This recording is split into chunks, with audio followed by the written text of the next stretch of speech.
America was on tenterhooks on Friday night as the violence spiraled across the country in the wake of protests over the death of an unarmed black man in Minneapolis, filmed gasping for breath as a white policeman pinned him to the ground. The death of George Floyd, 46, on Monday night has sparked 3 days of mass protests in the Midwestern city. On Thursday, they spread across Chicago, New York, Denver, Los Angeles, Atlanta, Florida, New Mexico, Texas, and California.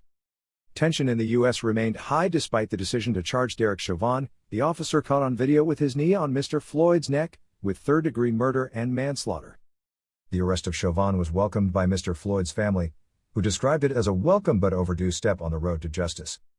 In a separate move, U.S. Attorney General Bill Barr announced that the Justice Department is to investigate Mr. Floyd's death.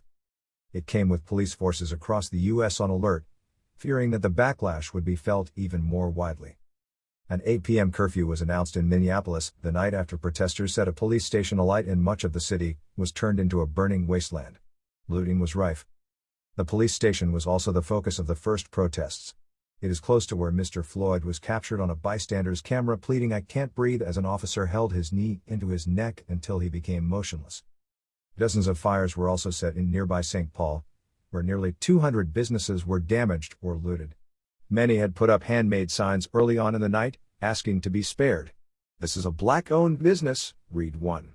"This is community-owned business," said another. Donald Trump threatened action, saying when the looting starts, the shooting starts, in a tweet that prompted a warning from Twitter for glorifying violence. His tweet echoed the words of a Miami police chief in 1967 when he sent in officers to quash black protesters. Mr. Trump criticized Minneapolis Democratic Mayor Jacob Frey for a total lack of leadership and warned he would bring the situation under control. Mr. Frey defended the city's lack of engagement with looters, saying it had become too dangerous for officers. The president also tweeted our nation's deepest condolences and most heartfelt sympathies to the family of George Floyd. Mr. Trump on Friday revealed that he had talked to family members of Mr. Floyd, saying he expressed his sorrow and could see very much that they loved their relative. The president said we all saw what we saw when speaking about the video footage of how police arrested Mr. Floyd, saying that what happened was horrible. He also offered some views on the case, saying that it looks to him like there was no excuse for Mr. Floyd's death while in police custody.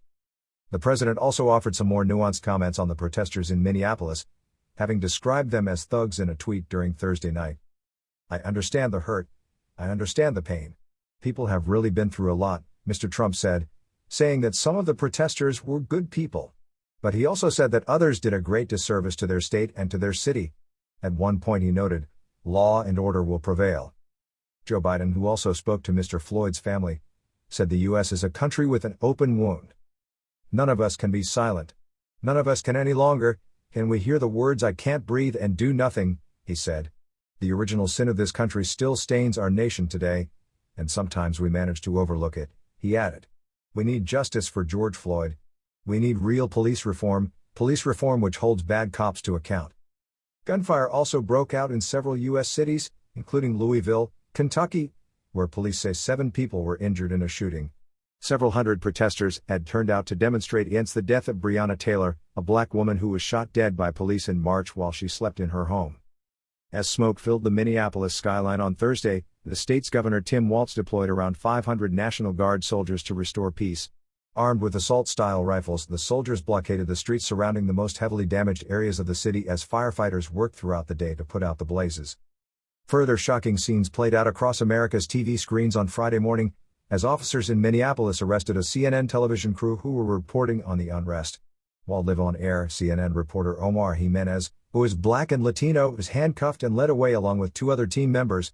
CNN reported that another one of its journalists, Josh Campbell, who is white, said he was treated much differently.